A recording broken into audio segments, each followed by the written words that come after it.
A lost baby kangaroo hopped into a burning forest, and what the rescuers found inside would haunt them forever. As the flames raged, consuming everything in their path, this tiny Joey ventured into a nightmare. Wildlife rescuers, fueled by desperation and courage, followed its trail into the inferno.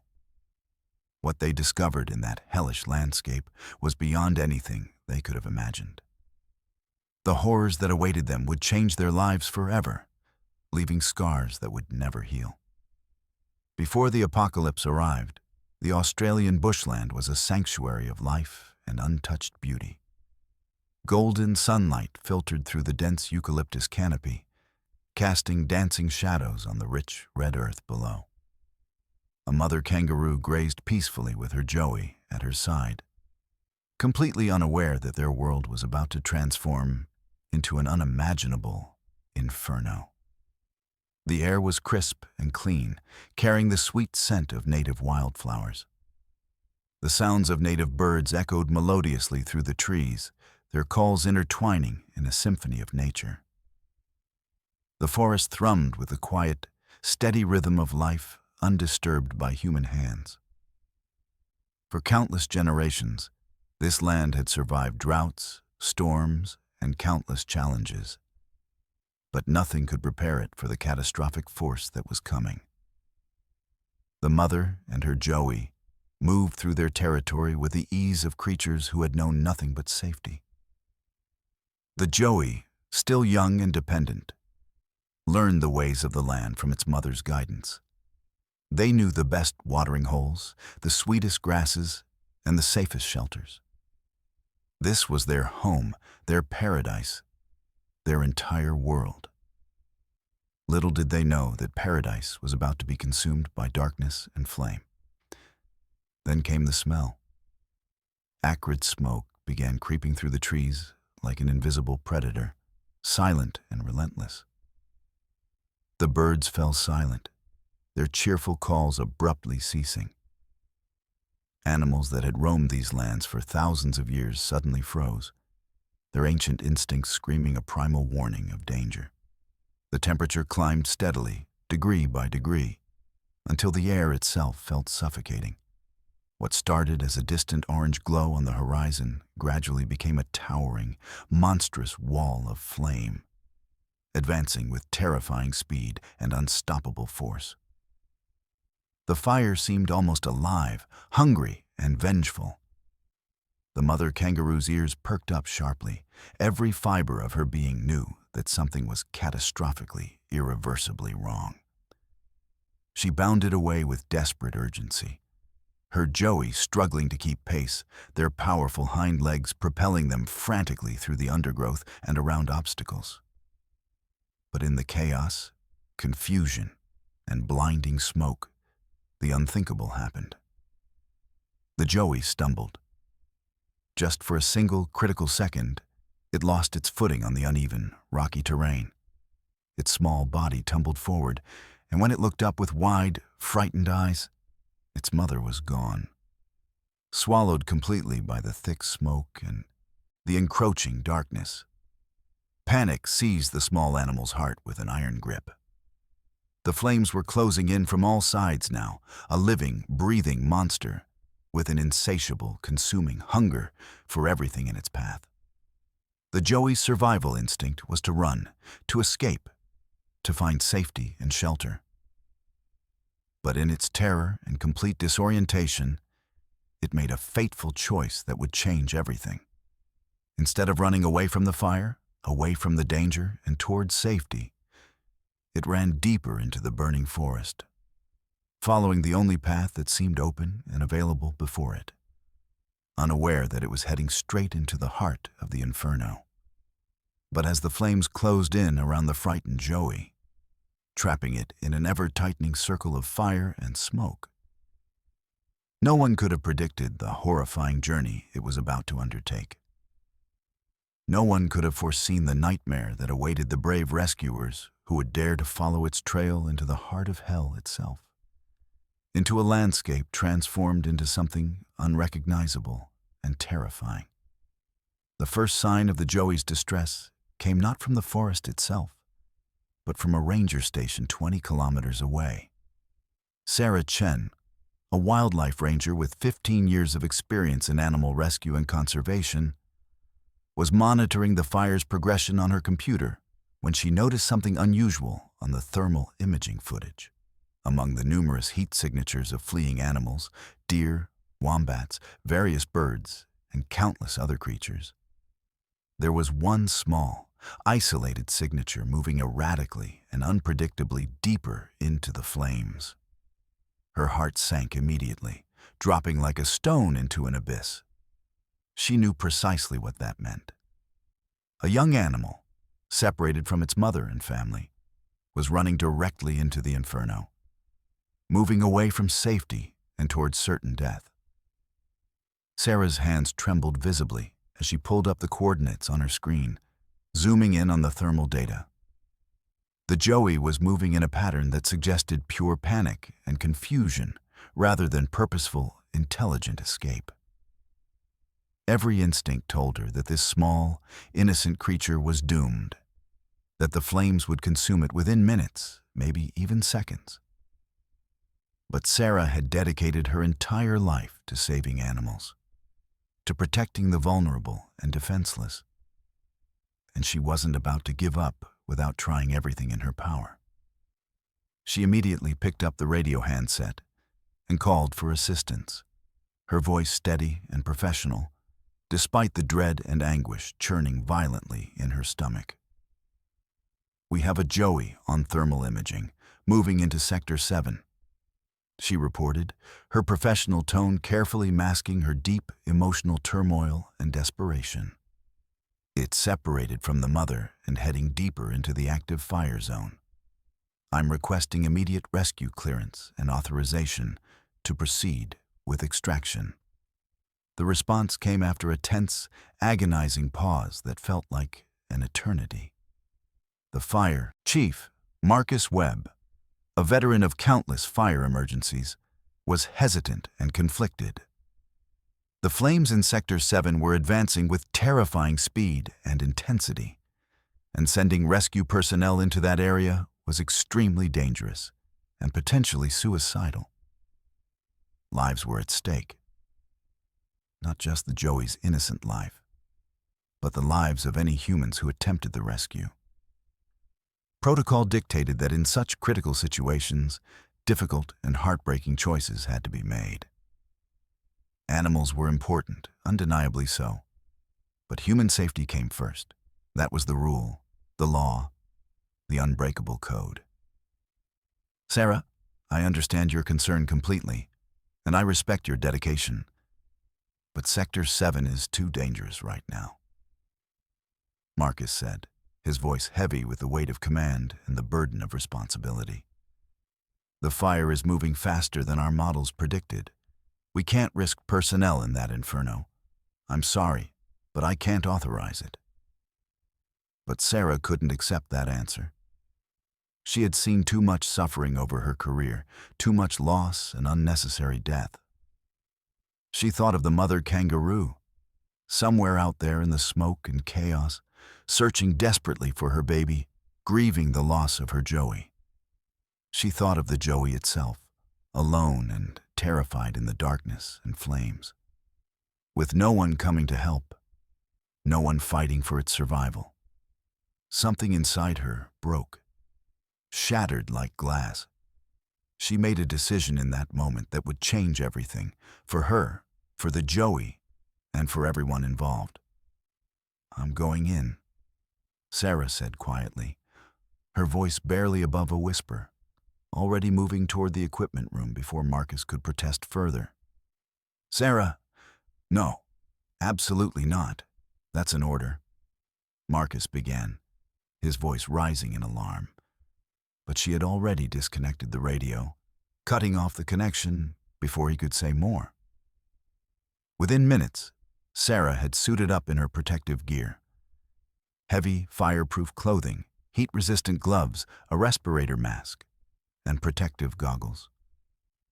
She loaded her vehicle with supplies, multiple containers of water, emergency medical kits, pain medication, bandages, antiseptic solutions, and a specialized thermal camera that would help her locate the Joey in the smoke and darkness. She grabbed her emergency beacon, a satellite phone, and a first aid kit specifically designed for treating burn victims. Then she was racing toward the fire zone, her vehicle's engine roaring as she pushed it to its limits. The heat intensified with every kilometer she traveled away from the safety of the ranger station. The sky, which had been a brilliant blue just hours ago, was now a sickly orange-gray, thick with smoke and ash, that made breathing difficult even through her protective mask. The sun, when visible at all, appeared as a blood-red disk hanging in the haze. The air itself seemed to shimmer with heat waves. As she approached Sector 7, the reality of what she was doing hit her with full, crushing force. The flames were everywhere, absolutely everywhere, towering 50 meters high in some places, consuming ancient trees and dense undergrowth with terrifying, relentless speed. The ground itself seemed to be burning, with flames shooting up from beneath the ash and soil. The temperature was so intense that her vehicle's thermometer maxed out at 65 degrees Celsius and simply gave up trying to measure further. She could see with crystal clarity why Marcus had refused to authorize the rescue. This wasn't just dangerous. This was madness. This was suicide. This was stepping into the very definition of hell itself. But somewhere in this hellscape, in this inferno of death and destruction, a baby kangaroo was fighting desperately for its life.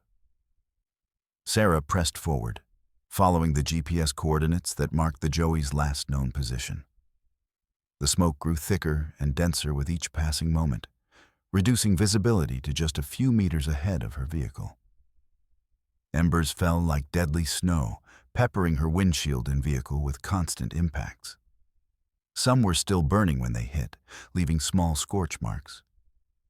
She had to navigate with extreme care, watching intently for fallen trees that blocked the path, sudden drop-offs that the smoke concealed, and crevasses that could swallow her vehicle whole. Her knuckles were white as she gripped the steering wheel. The radio crackled to life. It was Marcus, his voice desperate and commanding.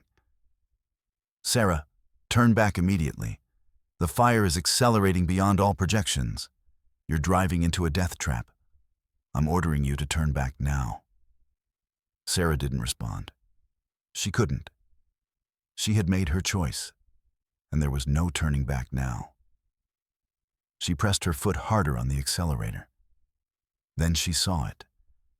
A small shape, huddled against a rock formation, surrounded by flames on three sides, trapped in a shrinking pocket of survival.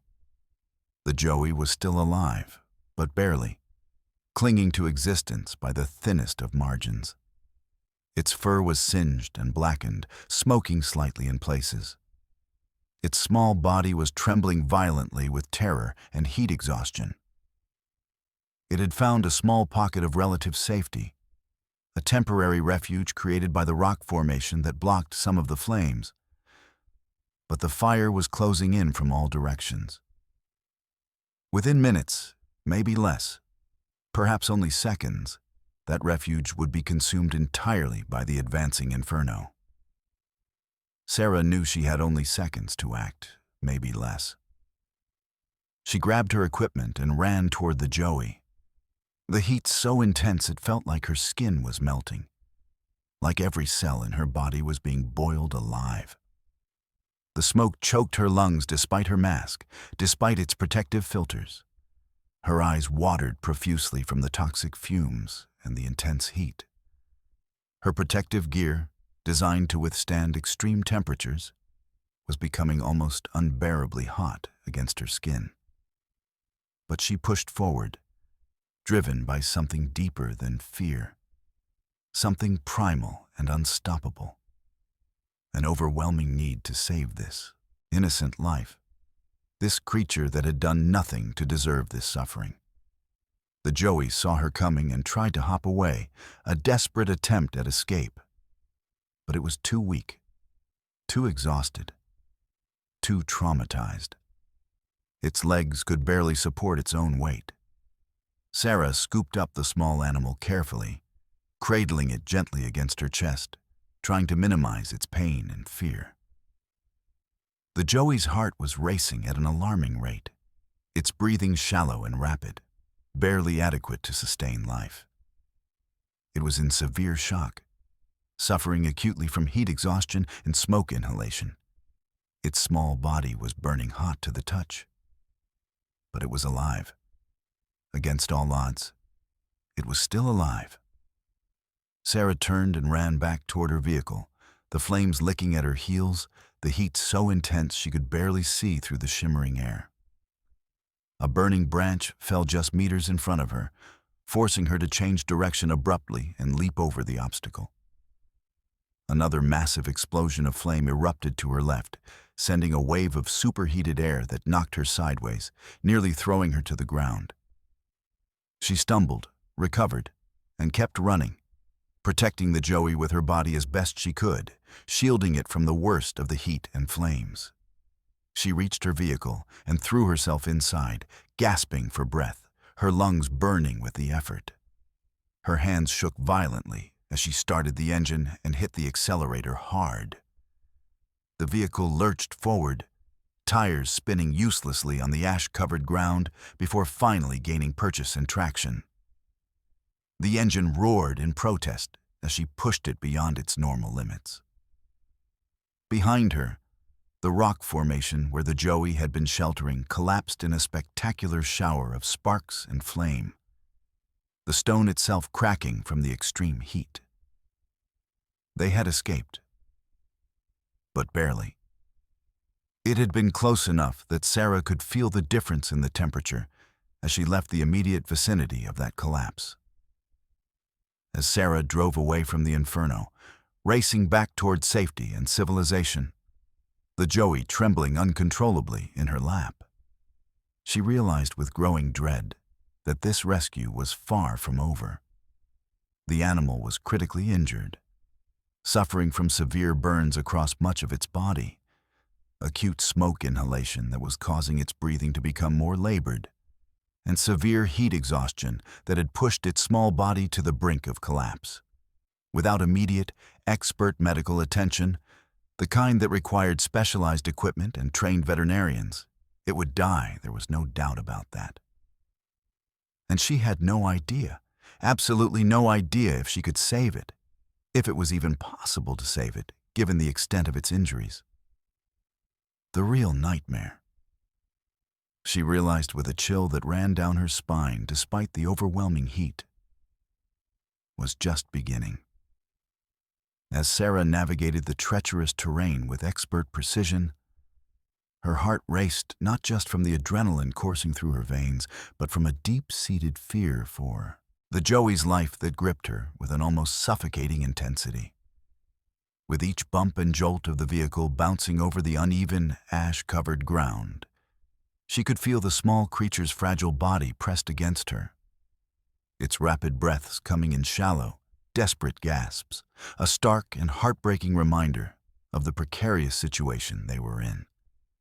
The air was thick and heavy with smoke, seemingly solid enough to choke on, and the acrid smell of burning vegetation filled the cab, overwhelming her senses despite the protective gear she wore.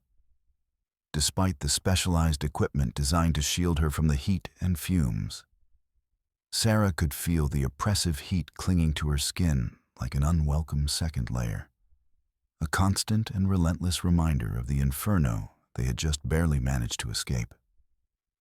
The radio crackled to life again with a burst of static. It was Marcus, his voice laced with urgency and barely concealed panic. "Sarah, report your status immediately. Are you safe? Did you find the joey? What's your location?" "We're on our way back. I have the joey," she managed to reply, trying desperately to keep her voice steady and professional despite the chaos and uncertainty swirling around her. "It's injured. Badly. Very badly. I need to get it to a veterinarian as soon as possible, and I need backup to ensure we make it safely." "Understood." I'm dispatching a team to meet you at the edge of Sector 6. Hold tight, Sarah. You did good work out there. Now get that animal to safety. As she drove with focused intensity, her mind raced at 1,000 miles per hour. She had rescued many animals over the course of her 15-year career, each one a unique challenge with its own set of complications and heartbreak. But this was different. This was profoundly, fundamentally different. This was a life that hung in the balance, suspended between recovery and death, and every single second counted. The Joey needed more than just medical attention. It needed comfort, reassurance, and the calm, steady presence of someone who could help it feel safe again in a world that had suddenly become a nightmare. "Hey there, little one," she whispered softly, glancing down at the Joey nestled against her chest, its small body trembling with shock and pain. "You're going to be okay. I promise you that. Just hang in there for me. We're almost there." To her surprise and relief, the Joey's eyes met hers, wide and fearful, yet filled with an ember of trust and recognition. In that profound moment, something shifted deep within Sarah's heart. She felt a surge of determination wash over her like a tidal wave, obliterating all doubt and fear. She couldn't let this little life slip away into the darkness. Not now. Not after everything they had both just endured together. Not after the risks she had taken, the rules she had broken, the line she had crossed. The Joey seemed to understand, and its breathing, though still labored, began to slow slightly. Sarah continued to speak in low, soothing tones, a constant stream of reassurance and comfort. She told the Joey about the veterinarian they were going to see, about the care it would receive, about the mother kangaroo who was surely searching for it. Whether the Joey could understand her words didn't matter. What mattered was the tone, the presence, the unwavering commitment to survival. As she navigated the winding roads with practiced skill, avoiding obstacles and debris, Sarah's thoughts drifted to the broader implications of what had happened today. How many other animals had perished in the flames? How many families had been torn apart? How many ecosystems had been irreversibly damaged? The questions were overwhelming, almost paralyzing in their scope and gravity. As she approached the rendezvous point, the landscape began to change dramatically and heartbreakingly. The devastation of the fire was evident everywhere she looked, in every direction. Charred trees stood like skeletal remains in a graveyard of nature, their blackened trunks stark and lifeless against the bright blue sky. Some trees were still smoking, their embers glowing faintly in the daylight. The ground was covered in a thick layer of ash, gray and uniform, like snow in a winter wasteland. Smaller plants had been completely incinerated, leaving nothing but blackened soil. The air was filled with an eerie, profound silence. The silence of a once thriving ecosystem now reduced to ash and embers and death. It was a brutal, unforgiving reminder of the power of nature, both beautiful and terrifying in equal measure. When she finally reached the designated meeting spot, she saw a small team of rangers waiting anxiously, their faces a mixture of relief and concern. They quickly approached her vehicle, ready to assist in any way possible. Sarah jumped out carefully, cradling the Joey protectively in her arms as if it were made of the most delicate glass. "How bad is it?" One of the rangers, a young woman named Jenna with kind eyes and a determined set to her jaw, asked, her voice steady but laced with worry. "I'm not sure," Sarah replied, her voice trembling slightly as she looked down at the injured animal. "It's burnt in several places, and it's been inhaling smoke for an extended period. We need to get it to the vet immediately. Every minute that passes is a minute we're losing." Jenna nodded, her expression shifting to one of focused determination. We've got a transport vehicle ready and waiting. It's equipped with oxygen and basic medical supplies.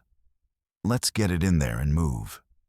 The rehabilitation center has been alerted, and they're expecting us. As they carefully transferred the Joey to the transport van, Sarah felt a wave of relief wash over her, like a cleansing tide. It was safe for now, relatively speaking. But the journey was far from over. The real battle was just beginning. They raced toward the nearest wildlife rehabilitation center, a place known throughout the region for its expertise in treating injured animals and its impressive recovery rates. The road was bumpy and uneven, and every jolt sent a fresh wave of anxiety through Sarah as she watched the Joey's breathing, counting each breath as if it were a precious gift. "Stay with us, little buddy," she murmured, stroking its fur gently, careful to avoid the burned areas. "You're going to be just fine. I know you're scared, and I know you're in pain, but you're not alone. We're here for you." Minutes felt like hours as they drove, the van's engine roaring as they navigated the dusty, winding roads that led away from the fire zone. The Rangers exchanged worried glances, each one acutely aware of the gravity of the situation. Sarah's heart pounded in her chest like a drum, a relentless reminder of the stakes involved. She focused intently on the Joey, watching as it began to relax slightly under her soothing touch, its breathing gradually becoming more regular and less panicked. One of the Rangers, an older man named Tom, who had been working in wildlife rescue for over 30 years, leaned forward. "You did a brave thing out there, Sarah. A lot of people would have turned back." "I couldn't leave it," Sarah replied simply. "It was just a baby. It didn't deserve to die like that." Tom nodded knowingly. He had seen this kind of dedication before, and it never ceased to move him. "That's what makes you good at what you do." Finally, after what felt like an eternity of driving, they arrived at the rehabilitation center, screeching to a halt outside the main entrance. The staff was waiting, their faces a mix of urgency and compassion. As they rushed forward, Sarah carefully handed the Joey over to the lead veterinarian, Dr. Emily Harris, a seasoned professional known throughout the region for her skill, dedication, and almost miraculous ability to save animals that others had given up on. "How is it?" Sarah asked, her voice tight with anxiety, not wanting to let the Joey out of her sight. Dr. Harris examined the Joey with practiced precision and gentle hands, her brow furrowed in deep concentration as she assessed the extent of the injuries. She gently ran her fingers over the burned areas, checked the Joey's eyes and mouth, and listened to its breathing with a stethoscope. "We'll do everything we can. Just give us a moment to get it stabilized and run some preliminary tests." Sarah stepped back reluctantly, her heart racing as she watched the vet and her team spring into action with choreographed efficiency. They carefully assessed the Joey's injuries with professional competence, applying specialized ointments and creams to the burned areas to prevent infection and promote healing. They administered oxygen through a small mask to help with its breathing difficulties. They started an IV line to provide fluids and medications. The room was filled with the sounds of medical equipment, the beeping of monitors, the hiss of oxygen, the soft murmurs of the staff as they worked with focused intensity. Time seemed to stretch endlessly as Sarah waited in the observation room, her mind racing through the events of the day like a film on fast forward. She thought of the mother Kangaroo, still out there somewhere in the devastated landscape, searching desperately for her lost Joey, not knowing whether her baby was alive or dead. She thought of the countless other animals that were also suffering, caught in the chaos of the wildfires: wombats, koalas, birds, reptiles, all fighting for survival in a landscape transformed into hell. She thought of the rangers still fighting the fire, risking their lives to protect what remained of the forest. It was a harsh reality, one that weighed heavily on her heart and soul. After what felt like an eternity, but was probably only about an hour, Dr. Harris approached Sarah, her expression serious, but tinged with cautious optimism. The Joey is stable for now. It has some severe burns on its hind legs and back, and it's suffered significant smoke inhalation that's affecting its respiratory function. But we've managed to treat its immediate injuries and stabilize its vital signs. We'll need to monitor it closely for the next few days. Infection is always a risk with burn victims, and respiratory complications could develop. But I believe it has a good chance of recovery if we manage its care properly.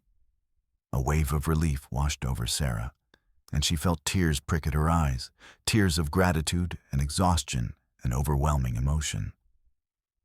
"Thank you," she whispered, her voice filled with gratitude so deep it seemed to come from the very core of her being. "Thank you so much." "Don't thank me just yet," Dr. Harris replied with a gentle, knowing smile. "The real work begins now. We'll need to keep it comfortable, manage its pain, monitor for infection, and help its respiratory system recover. It's going to need round-the-clock care and attention. But with your help and with luck on our side, it has a fighting chance." As Sarah watched the veterinary team care for the Joey, she felt a renewed sense of purpose and determination wash over her. This was what she had dedicated her life to: saving lives, fighting for those who couldn't fight for themselves, standing up against the forces that sought to destroy the natural world. But she also knew that this was just one battle in a much larger war against the devastation caused by climate change, human negligence, and the relentless march of civilization into wild spaces. Later that evening, after the sun had set and the world outside had quieted to a gentle hum, Sarah sat in the rehabilitation center's observation room, her heart full of hope despite her exhaustion. She watched as the Joey slowly began to recover, its small body responding positively to the care it was receiving. She knew that the road ahead would be long and difficult, filled with setbacks and challenges. But she was determined to see it through, to give this little life every possible chance at survival and recovery. For the first time in many hours, she allowed herself to breathe deeply, to hope genuinely, to believe that perhaps they had made a difference. The fight was far from over. The wildfires were still raging, other animals were still suffering, and the larger battle against environmental destruction continued. But they had won this particular battle. They had saved one life. And for now, that was enough. It was everything. The next morning arrived with a soft golden light filtering through the windows of the rehabilitation center. Sarah had spent the night in the facility, unable to leave the Joey's side. She had dozed fitfully in a chair beside the medical bay, waking every few minutes to check on the small animal's progress. Now, as dawn broke over the landscape, she felt both exhausted and energized by a sense of purpose that had carried her through the long, anxious night. Dr. Harris arrived early, carrying a steaming cup of coffee and a clipboard filled with notes about the Joey's condition. Her expression was thoughtful, measured, but there was a glimmer of optimism in her eyes that hadn't been there the previous day. "How is our little fighter doing?" Sarah asked, sitting up in her chair and stretching her stiff muscles. "Better than I expected, actually," Dr. Harris replied, settling into the chair beside Sarah. "The Joey's vital signs have stabilized considerably. Its heart rate is more regular and its oxygen levels are improving. The burns are serious, but they're not as deep as I initially feared. If we continue with the current treatment protocol and manage the pain effectively, I think we have a very good prognosis." Sarah felt a surge of hope bloom in her chest. "Really? You think it's going to make it?" "I think it has an excellent chance," Dr. Harris confirmed, taking a sip of her coffee.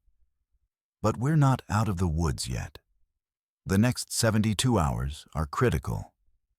We need to watch for signs of infection, monitor its respiratory function closely, and ensure it's eating and drinking enough to maintain its strength. Trauma like this can have psychological effects as well. The Joey has been through something terrifying, and it may take time for it to trust again, to feel safe." Sarah nodded, understanding the complexity of what lay ahead. She had worked with traumatized animals before, and she knew that healing wasn't just physical. It was emotional and psychological as well. "What can I do to help?" "You're already doing it," Dr. Harris said with a warm smile. "Your presence seems to calm the Joey. Animals have an incredible ability to sense compassion and care. Continue spending time with it. Talk to it softly and help us monitor its progress. Your observations could be invaluable." Over the following days, Sarah established a routine. She arrived at the rehabilitation center early each morning and stayed late into the evening, spending hours beside the Joey's enclosure. She watched as the small animal gradually began to show signs of improvement. Its breathing became less labored. It started to take small amounts of water, then soft food specially prepared for its recovery. Most importantly, it began to show curiosity about its surroundings, a sign that its spirit was slowly returning. The other staff members at the center became familiar with Sarah's presence. There was Marcus, a young veterinary technician with an infectious enthusiasm for animal care. There was Lisa, a nutritionist who specialized in designing recovery diets for injured wildlife. And there was Tom, an older gentleman who had worked at the center for nearly 20 years and served as a mentor to the younger staff members. One afternoon, as Sarah was sitting beside the Joey's enclosure, Tom approached with 2 cups of tea. "Mind if I join you?" he asked, settling into the chair beside her without waiting for an answer. "Of course," Sarah replied, accepting the warm cup gratefully. They sat in comfortable silence for a moment, watching the Joey as it nibbled on some eucalyptus leaves, a positive sign that its appetite was returning. "You know," Tom said thoughtfully, "in all my years working here, I've seen a lot of dedicated people come through. But there's something special about what you did. You risked your life for this little creature. Most people wouldn't have done that." Sarah shrugged, uncomfortable with the praise. "I couldn't just let it die. It was innocent, helpless. It needed someone to fight for it." "That's exactly what I mean," Tom replied. "That kind of compassion, that kind of willingness to sacrifice. That's what the world needs more of. Especially now with everything that's happening to our planet." Sarah looked at the Joey, thinking about the mother kangaroo that was still out there somewhere. "Do you think we'll ever find its mother?" she asked quietly. Tom's expression grew more serious. "It's possible. The rangers are still searching the area where you found it. But I won't lie to you. The chances aren't great. The fires have displaced so many animals, and many didn't survive. But if we can get this Joey healthy and strong, we can release it back into the wild. It will have a chance at life, a chance to become part of the ecosystem again." The thought gave Sarah both hope and sadness. She wanted the Joey to reunite with its mother, but she also understood the harsh realities of nature and survival. As the days progressed, the Joey's recovery became more remarkable. Within a week, it was moving around its enclosure with increasing confidence. Its burns were healing well, the new skin underneath pink and tender, but no longer infected or inflamed. Its respiratory function had improved dramatically, and it was eating regular meals with enthusiasm. One particularly significant moment came on the 10th day of its recovery. Sarah was sitting beside the enclosure when the joey hopped directly toward her, something it had never done before. It approached the fence separating them and, in a gesture that seemed almost deliberate, pressed its small nose against the mesh. Sarah's breath caught in her throat. She reached out slowly, allowing the joey to sniff her hand. For a long moment, they remained like that, human and animal, connected by a bond forged in fire and survival. "Hello, little one," Sarah whispered. "You're going to be okay. You're going to be strong and healthy and free again." As if in response, the joey made a soft chirping sound, a sound of contentment and trust. Dr. Harris, who had been observing from across the room, approached with a smile. "That's a wonderful sign. The joey is beginning to trust again. Its psychological recovery is progressing as well as its physical healing." "When do you think it will be ready for release?" Sarah asked, though the question filled her with mixed emotions. "Another few weeks at least," Dr. Harris replied. "We need to ensure its burns are completely healed and that its respiratory system is functioning at full capacity. We'll also need to gradually acclimate it to a more natural environment before we release it back into the wild. But I'd say by the end of the month, it should be ready." The news filled Sarah with both joy and melancholy. She was thrilled that the joey would soon be free, able to live its life in the forest it was born to inhabit. But she also knew that this meant saying goodbye to the little creature she had risked everything to save.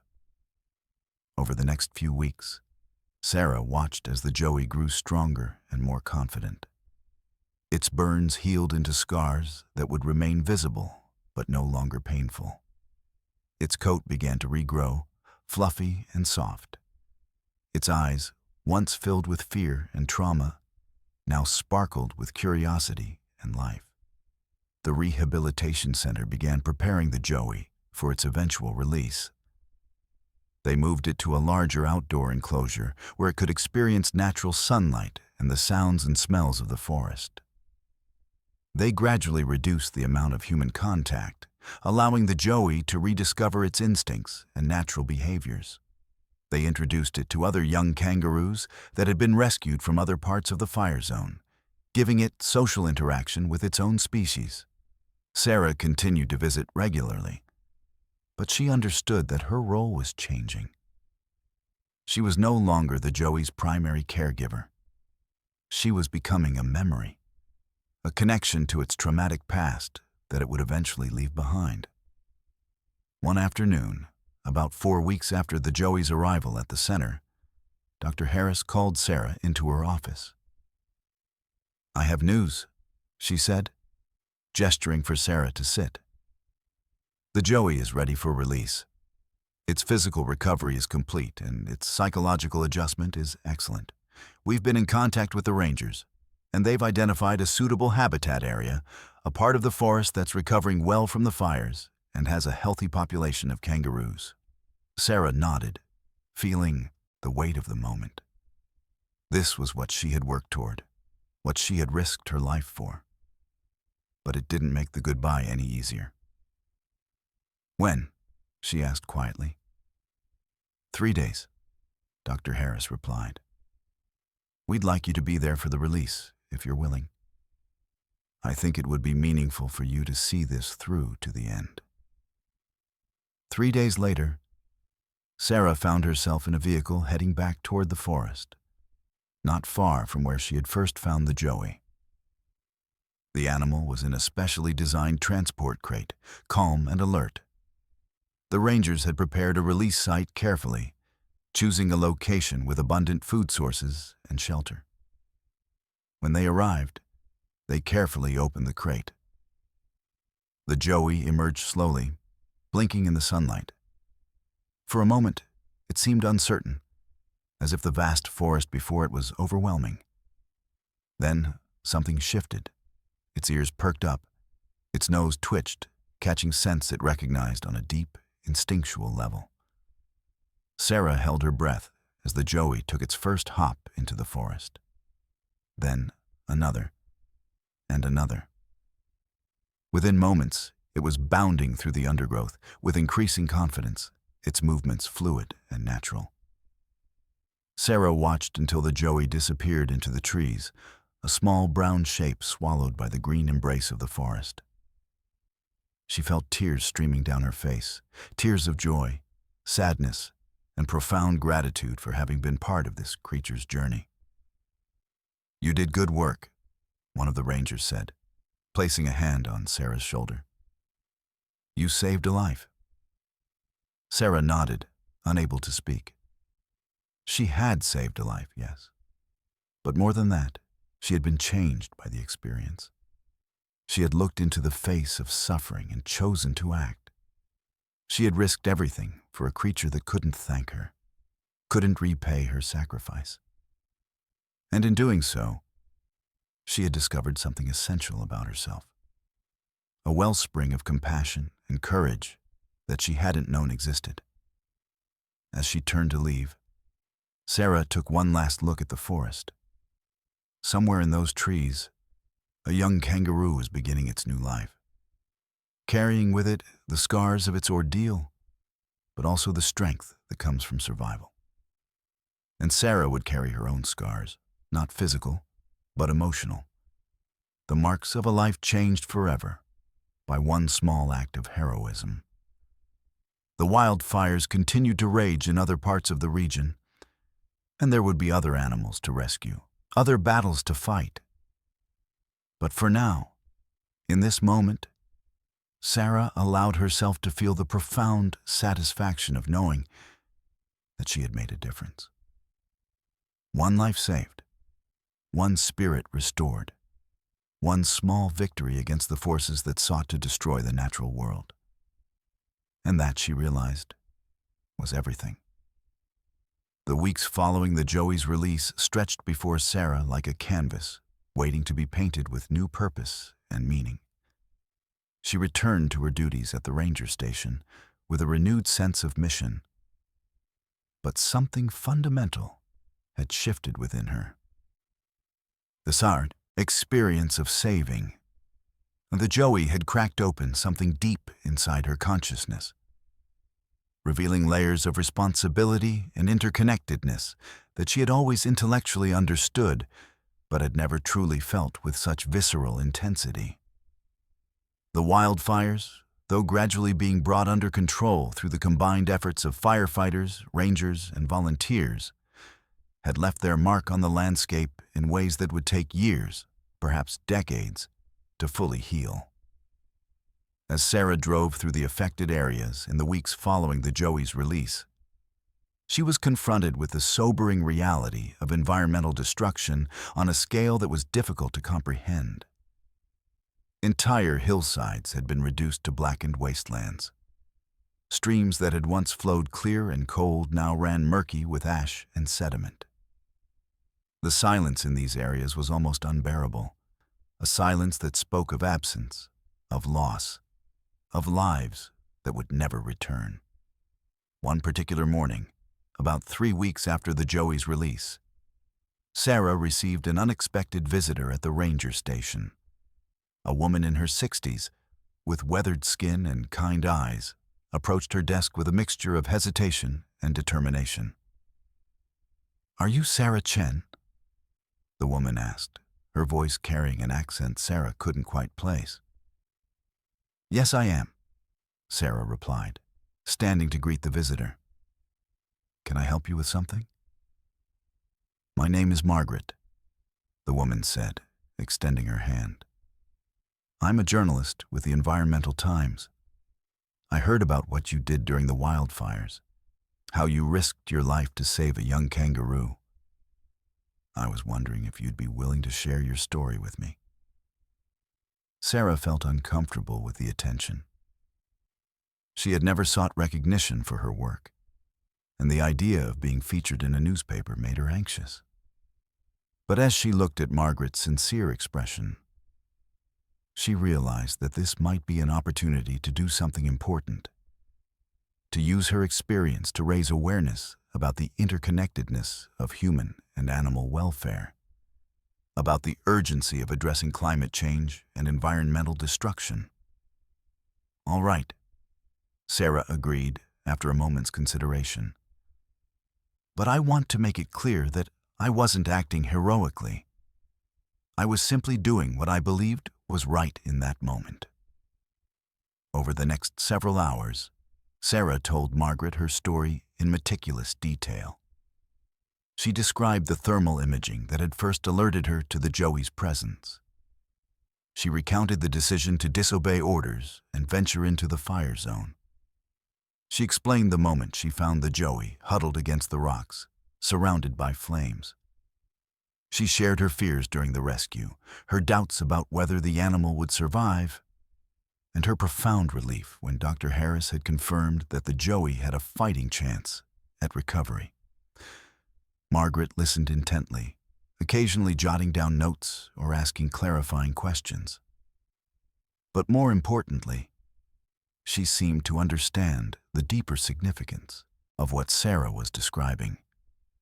Not just a story about one woman and one animal, but a story about humanity's relationship with nature, about the choices we make in moments of crisis, and about the possibility of redemption through compassionate action. "What do you think needs to change?" Margaret asked as they neared the end of their conversation.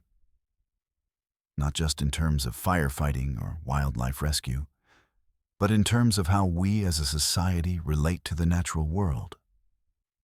Sarah took a long time to consider the question. She looked out the window of the ranger station, toward the distant mountains where the fires had raged just weeks before. "I think we need to fundamentally shift our understanding of what it means to be human," she said finally. "We've spent centuries treating nature as something separate from ourselves, something to be conquered or exploited. But the truth is, we're part of nature. Every animal, every plant, every ecosystem is connected to us in ways we're only beginning to understand. When we destroy the environment, we're destroying ourselves. When we save a life, even one small life, we're saving a piece of ourselves." Margaret nodded, her pen moving across her notepad. "That's powerful. Do you think your experience will change how you approach your work going forward?" "Absolutely," Sarah replied without hesitation. "I've always cared about wildlife conservation, but this experience has made me realize that I need to do more. I need to be more vocal, more active in advocating for environmental protection. I need to help other people understand what I've come to understand. That our actions matter, that individual choices can make a difference, and that we have a responsibility to protect the natural world for future generations." The article that Margaret wrote was published 2 weeks later, and it created quite a stir in the community. Local news outlets picked up the story, and within days, Sarah found herself receiving calls from environmental organizations, schools, and community groups asking her to speak about her experience. She was initially reluctant, but she gradually came to see these speaking engagements as an opportunity to amplify her message about environmental responsibility and the importance of wildlife conservation. Her first public speaking engagement was at a local high school, where she was invited to address an assembly of about 500 students. Sarah was nervous as she stood backstage, her heart racing, her palms sweating.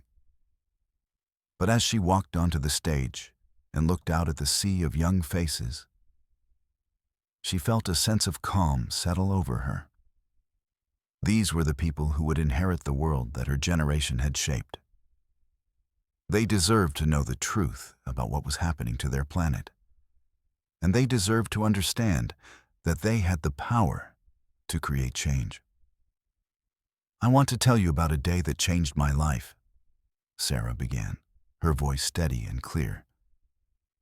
"It was a day when I had to make a choice between following the rules and following my conscience.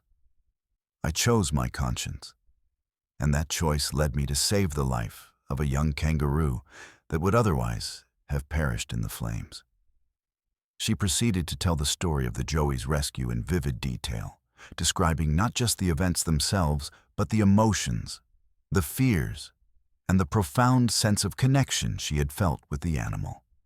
She talked about the recovery process, about watching the Joey heal and grow stronger, and about the bittersweet moment of its release back into the wild. "But this story isn't really about me," Sarah continued, her voice growing more passionate. "It's about all of us. It's about the choices we make every single day. Choices about how we consume resources, how we treat the environment, how we respond to crises. Each of you has the power to make a difference. You can choose to be environmentally conscious in your daily lives. You can advocate for stronger environmental protections. You can support organizations working to combat climate change and protect wildlife. And most importantly, you can refuse to accept the narrative that individual actions don't matter. Because they do. They absolutely do." The response from the students was overwhelming.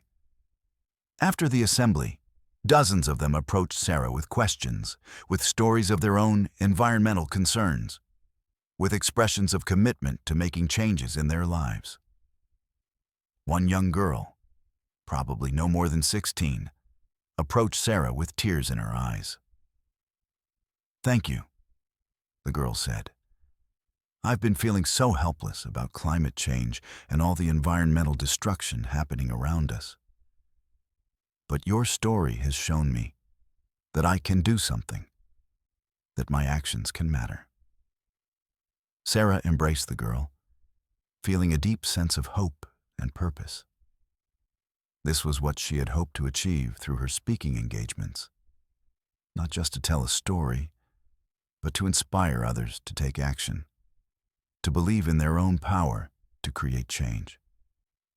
Over the following months, Sarah continued to give talks at schools, community centers, and environmental conferences. She worked with local organizations to develop educational programs about wildlife conservation and environmental protection. She collaborated with Dr. Harris and the Rehabilitation Center to create a documentary about the Joey's rescue and recovery, a film that would eventually be shown in schools and community centers across the region. But perhaps most significantly, Sarah began to work with government officials and environmental organizations to advocate for stronger protections for wildlife habitats and more aggressive action on climate change. She testified before the Regional Environmental Council about the devastating impacts of the wildfires and the urgent need for preventative measures. She worked with scientists to develop new protocols for wildlife rescue during natural disasters. She became a voice for the voiceless, a champion for the animals and ecosystems that couldn't advocate for themselves. One day, about 6 months after the Joey's release, Sarah received an unexpected phone call. It was one of the rangers who had been involved in tracking the Joey's movements after its release. "Sarah, I have some news that I thought you'd want to hear," the ranger said, his voice filled with excitement. "We've been monitoring the Joey's progress in the wild, and it's doing remarkably well. It's grown significantly, and it's integrated successfully into a local kangaroo population. But that's not all. We've also identified what we believe is its mother. She's been spotted in the same general area, and there's a possibility that they may have already encountered each other."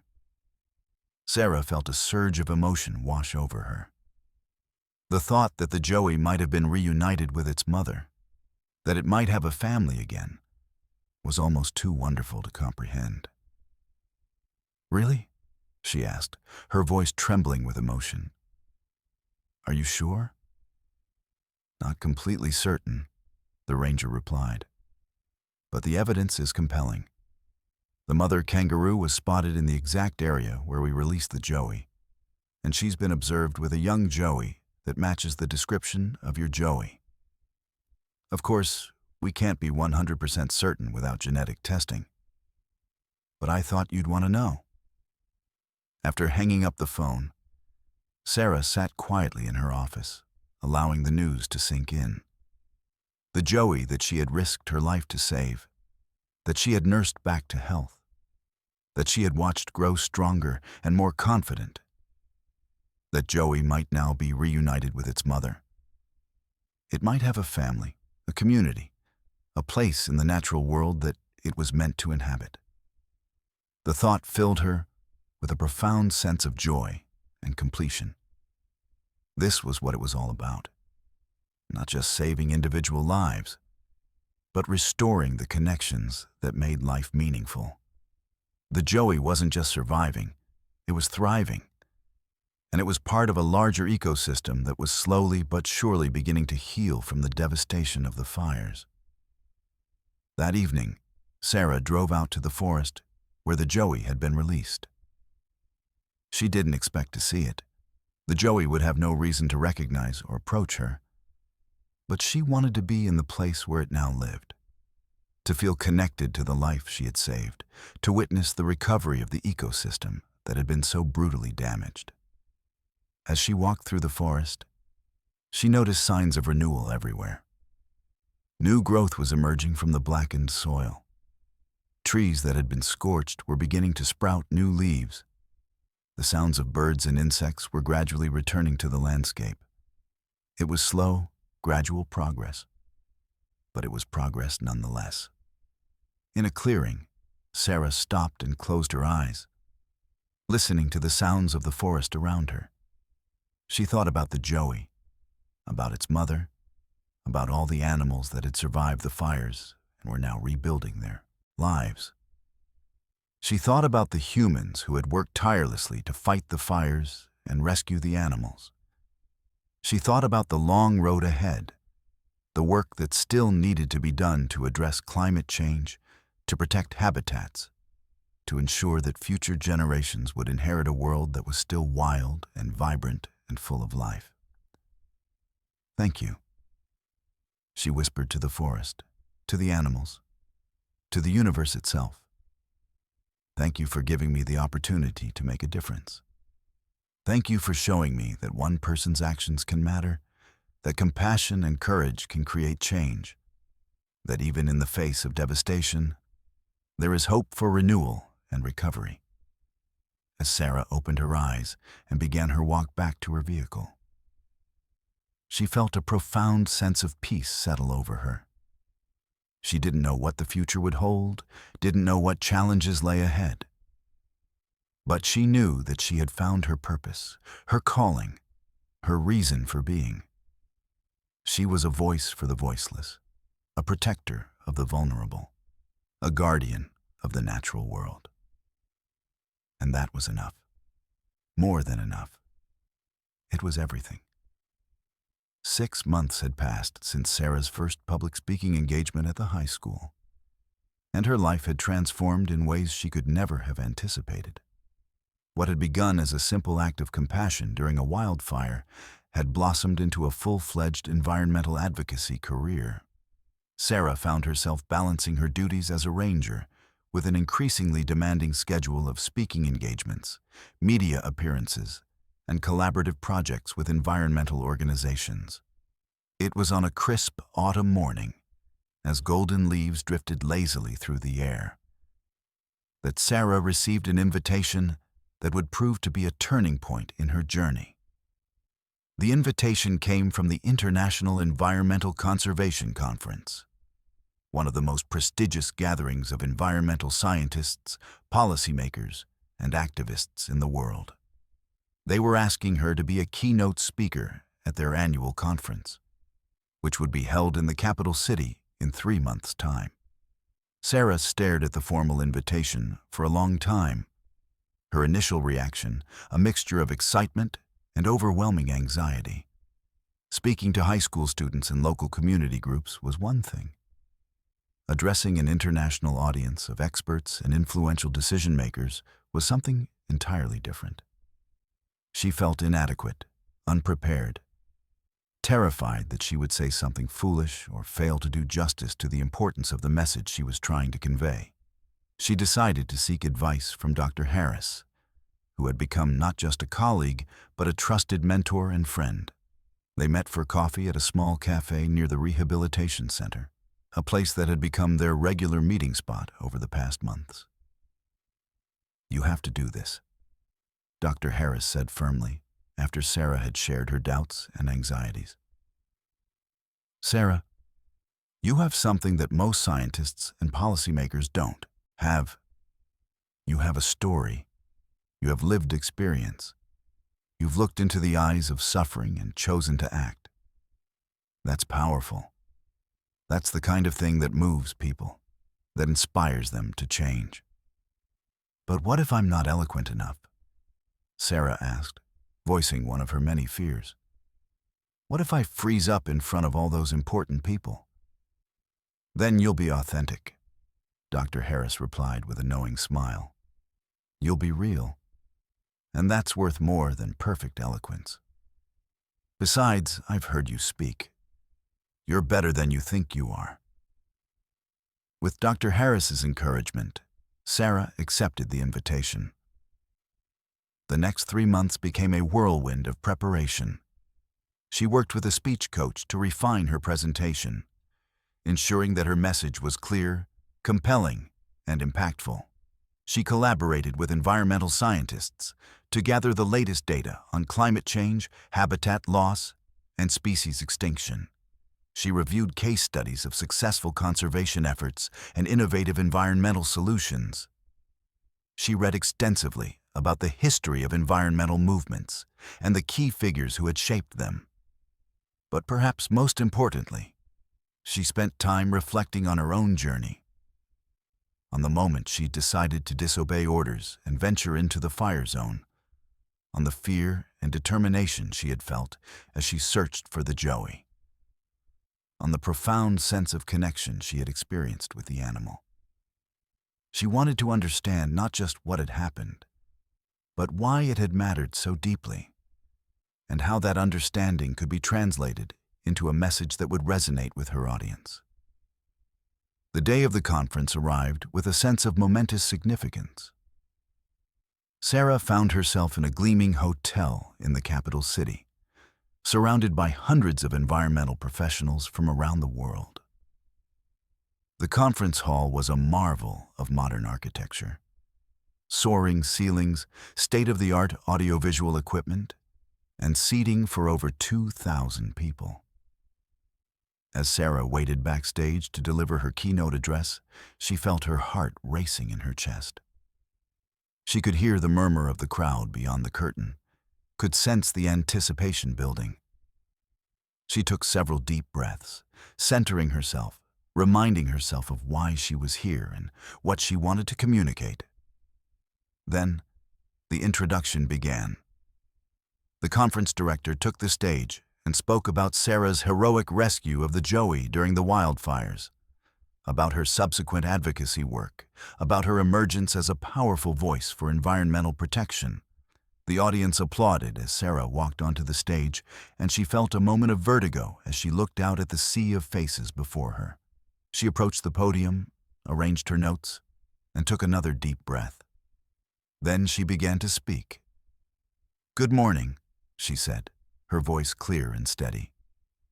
"My name is Sarah Chen, and I'm a wildlife ranger. I'm not a scientist, I'm not a policymaker, and I'm not an environmental expert in the Yao traditional sense. I'm just someone who loves the natural world and who believes that we have a responsibility to protect it. But I want to tell you a story that I believe encapsulates everything we're fighting for as environmental advocates." She proceeded to tell the story of the Joey's rescue with meticulous detail and emotional authenticity. She described the decision to disobey orders, the fear she had felt venturing into the fire zone, the moment she had found the joey.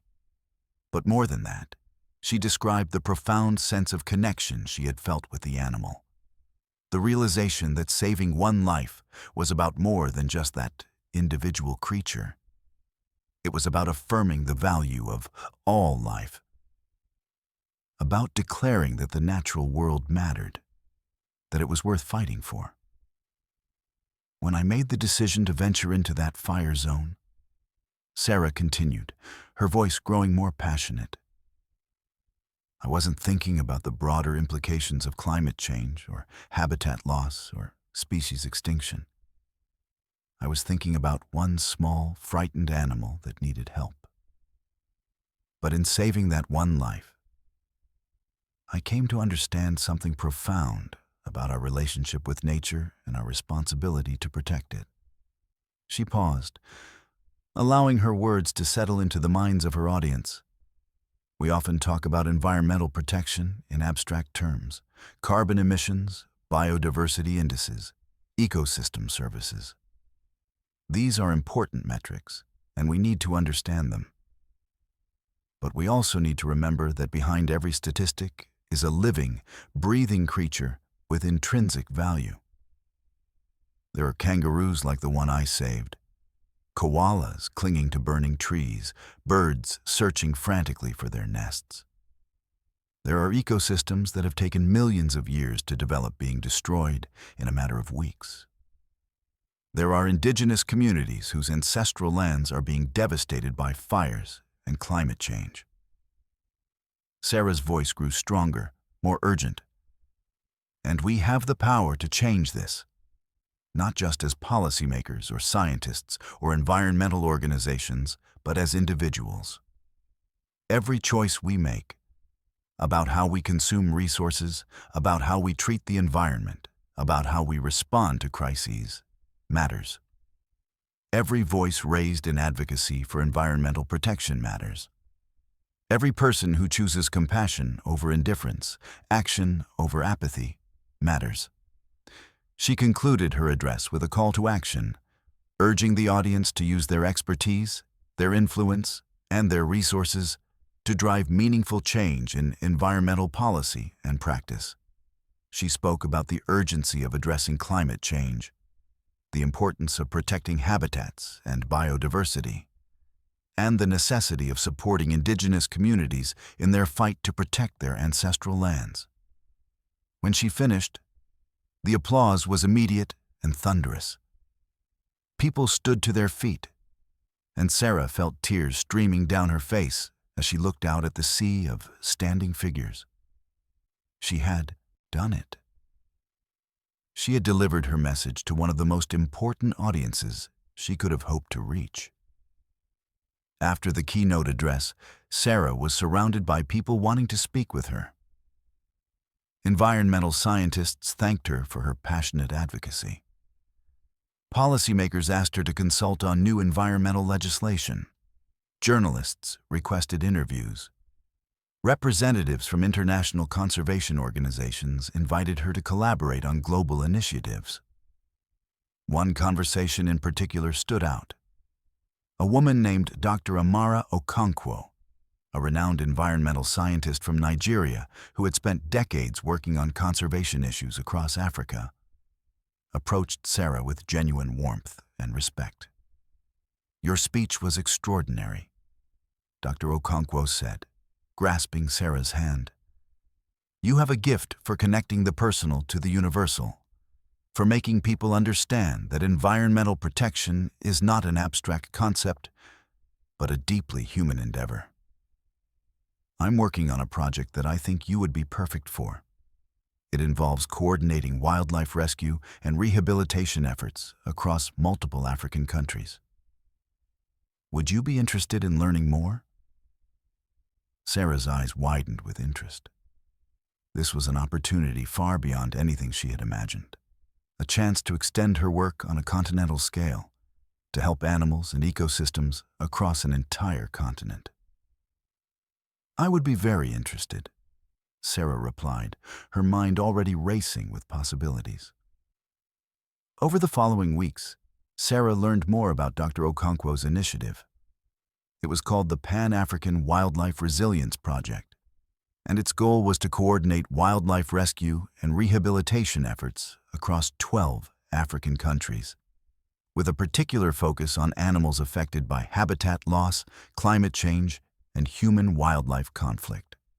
The project would involve training local rangers and veterinarians, establishing rehabilitation centers, developing protocols for wildlife rescue during natural disasters, and conducting research on species recovery and ecosystem restoration. It was ambitious, challenging, and deeply meaningful work. Sarah found herself torn between her commitment to her current position as a ranger and the pull of this new opportunity. She discussed the dilemma with Dr. Harris, with Marcus, with Tom, and with other colleagues who had become important in her life. "You have to do this," Marcus told her one afternoon as they worked together at the rehabilitation center. "This is your chance to take everything you've learned and expand it on a scale that could help millions of animals and protect entire ecosystems. You'd be crazy not to take it." "But what about my responsibilities here?" Sarah asked. "What about the animals that depend on me, the work that still needs to be done in this region?" "The work will continue," Dr. Harris assured her. "And you'll be helping to create a model that can be replicated here and everywhere else. Sometimes the most important thing we can, though, do is step back from our immediate responsibilities to work on solutions that have broader impact." After careful consideration and discussion with her family, Sarah made the decision to accept Dr. Okonkwo's offer. She would take a leave of absence from her position as a ranger to work full-time on the Pan-African Wildlife Resilience Project for 2 years, after which she would reassess and determine her next steps. The transition was bittersweet. Sarah spent her final weeks at the ranger station, saying goodbye to colleagues who had become like family. She visited the rehabilitation center one last time, spending several hours with Dr. Harris and the animals currently under their care. She took a final drive through the forest, where the joey had been released, hoping for one last glimpse of the animal that had changed her life, though she knew the chances of seeing it were slim. On her last evening at the ranger station, her colleagues threw a farewell party. They shared stories of working with Sarah, expressed their gratitude for her dedication and compassion, and wished her well on her new adventure. Tom, the old ranger who had become a mentor and friend, pulled her aside. "You're going to do great things," he said, his weathered face creased with genuine affection. "You've already shown that you have the courage and the compassion to make a real difference. Now you're going to have the opportunity to do it on a much larger scale. Don't doubt yourself, and don't forget where you came from. Remember that, Joey? Remember why you fought so hard to save it, and let that memory guide you in everything you do." Sarah embraced Tom, unable to speak through her tears. She had learned so much from him, not just about wildlife management, but about what it meant to be truly committed to a cause, to dedicate your life to something larger than yourself. A week later, Sarah found herself on an airplane, heading toward her new life. As she looked out the window at the landscape below, the forests and rivers and mountains of her homeland gradually giving way to clouds, she felt a profound sense of both loss and anticipation. She was leaving behind the familiar, the comfortable, the known. But she was moving towards something larger. Something with the potential to impact not just individual animals, but entire ecosystems and the communities that depended on them. She thought about the joey, about its mother, about the reunion that the ranger had reported. She thought about all the animals that were suffering because of human-caused environmental destruction. She thought about the young students she had spoken to, their eyes shining with hope and determination as they committed to making a difference. And she thought about the choice she had made months ago in the face of a raging fire to disobey orders and follow her conscience. That one choice had set her on a path that had led her here, to this moment, to this new beginning. Sarah closed her eyes and made a silent promise to herself and to all the creatures whose lives depended on the work she was about to undertake. She would give everything she had to this cause. She would fight with every ounce of her strength to protect the natural world. She would be a voice for the voiceless, a champion for the vulnerable, a guardian of the ecosystems that sustained all life on this planet. The airplane climbed higher into the sky, and Sarah felt a sense of peace settle over her. Whatever challenges lay ahead, whatever obstacles she would face, she knew that she was exactly where she was meant to be. She was finally, truly living her purpose.